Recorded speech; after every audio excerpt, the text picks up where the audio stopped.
आज सुनिए एक ऐसी कहानी जो हमें याद दिलाएगी कि स्वतंत्रता संग्राम के वीरों ने कैसे अपने देश के लिए संघर्ष किया। ब्रिटिश शासन के दौरान भारतीयों को आज़ादी की तलाश थी। इस यात्रा में एक युवा योद्धा ने अपने जीवन की कठिनाइयों का सामना किया। उसका नाम वीर सावरकर था। वीर सावरकर बचपन से ही राष्ट्रीय भावनाओं से जुड़े रहे थे। उनका जीवन मित्र और साथी बल गंगाधर तिलक भी था, जो स्वतंत्रता संग्राम के प्रेरणा स्रोत थे। वीर सावरकर ने अपनी पढ़ाई पूना और बॉम्बे में की और उनका उद्देश्य था कि वे भारत के लोगों को जागरूक करें। वीर सावरकर ने ब्रिटिश सरकार के खिलाफ विरोध करने के लिए अपनी लेखनी का प्रयोग किया। उन्होंने अपनी पत्रिका केसरी के माध्यम से लोगों को जागरूक किया और उन्हें स्वतंत्रता संग्राम के लिए उत्तेजित किया। वीर सावरकर का ये संदेश सभी तरह के लोगों तक पहुंचने लगा, जिनमें से एक युवक का नाम भगत सिंह था। भगत सिंह ने वीर सावरकर के आदर्शों को अपनाया और उन्होंने भी देश के लिए संघर्ष करने का निर्णय लिया। भगत सिंह ने अपने साथी सहयोगियों सुखदेव और राजगुरु के साथ मिलकर भारतीय स्वतंत्रता सेना की नींव रखी।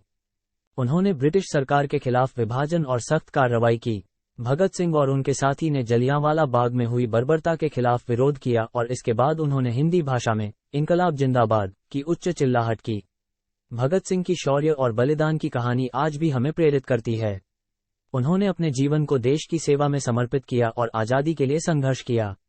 स्वतंत्रता संग्राम के दौरान भारतीयों ने एकजुट होकर ब्रिटिश साम्राज्य के खिलाफ संघर्ष किया। वीर सावरकर, भगत सिंह, सुखदेव, राजगुरु और उनके जैसे नेता ने देश के लिए अपने प्राणों की आहुति दी। आज हमें उनका सम्मान करना चाहिए और उनकी कड़ी मेहनत और बलिदान को याद रखना चाहिए। वे हमारे देश के सच्चे हीरो थे, जिन्होंने अपने जीवन को देश की सेवा में समर्पित किया।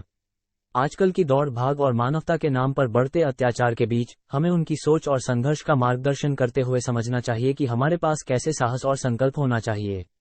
भारतीय स्वतंत्रता संग्राम की यह कहानी हमें ये सिखाती है कि एक समर्पित और निष्ठावान व्यक्ति किस प्रकार से देश के लिए अपने जीवन का समर्पण कर सकता है।